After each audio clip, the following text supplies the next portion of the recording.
வாசி life style சேனலுக்கு வாங்க. எள்ளு பொடி அரைக்க போறோம். எள்ளு பொடி இட்லி, தோசை, சாதத்துக்கும் போட்டு பெருசு சாப்பிடலாம்.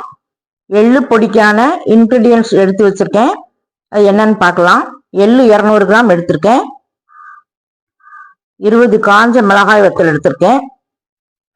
2 டேபிள் ஸ்பூன் தொளி உளுந்தம்பருப்பு எடுத்திருக்கேன். கருவேப்பிலை கொஞ்சம் ஒரு கொத்து, பூண்டு ஒரு 10 பல் எடுத்திருக்கேன்.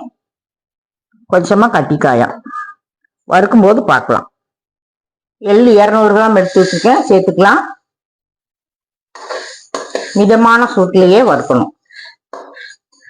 எள்ளு பொரிஞ்சு வரையில இப்படி சிடு சிடுன்னு வெடிக்கும். இந்த ஸ்டேஜ்ல ஆஃப் பண்ணிக்கலாம்.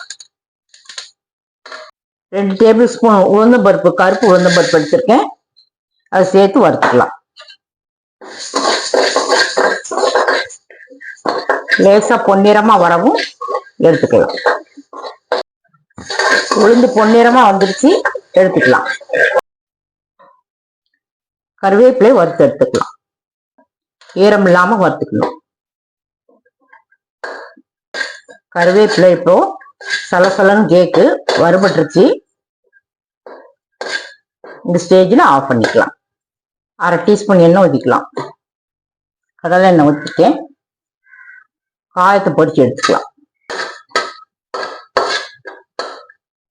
20 காஞ்ச மிளகாய் வச்சு எடுத்திருக்கேன், அதை போட்டு வறுத்துக்கலாம். கருகாம வறுத்துக்கலாம். பூண்டு போட்டு பொரிச்சுக்கலாம். 10 பல் பூண்டு. லேசா பொன்னிறமா வரவும் ஆஃப் பண்ணிக்கலாம். எள்ளு பொடிக்கு இப்போ வறுத்துட்டு வந்து வச்சிருக்கோம். இது ஆறுன பிறகு மிக்சி ஜார்ல போடலாம். மிக்சி ஜார்ல போடும்போது இந்த வத்தல், பருப்பு எல்லாம் இதை முதல்ல போட்டுக்கணும். அதுக்கப்புறம் தான் எள்ளையும் இந்த பூண்டையும் சேர்த்து அடிக்கணும். இந்த எள்ளுல எண்ணெயா வரும் அரைக்கும் போது. அதனாலதான் ஃபர்ஸ்ட் இதை போட்டுட்டு 2வது இதை போடணும். இது ஆறுன பிறகு மிக்சி ஜார்ல போட்டுக்கலாம். மிக்சி ஜார்ல வத்தல், பருப்பு, கருவேப்பிலை எல்லாத்தையும் வறுத்ததை பூரா முதல்ல அரைச்சிட்டு அதுக்கப்புறம் தான் எள்ளு போடணும். இது முதல்ல அரைச்சிட்டு வருவோம். அரைக்கிறதுக்கு முன்னால 1/2 டீஸ்பூன் உப்பு போட்டுக்கலாம். கொஞ்சமா இந்த சைஸ் புளி போட்டு மிக்சியில அரைச்சிட்டு வரலாம். வத்தலையும் பருப்பையும் போட்டு முதல்ல அரைச்சிட்டு வந்திருக்கேன். இப்ப வறுத்து வச்ச பூண்டு சேர்த்துக்கலாம். இது கூட எள்ளையும் சேர்த்து அரைச்சிக்கலாம். திருநெல்வேலி ஸ்பெஷல் எள்ளு பொடி நல்லா ரெடி ஆயிருக்கு.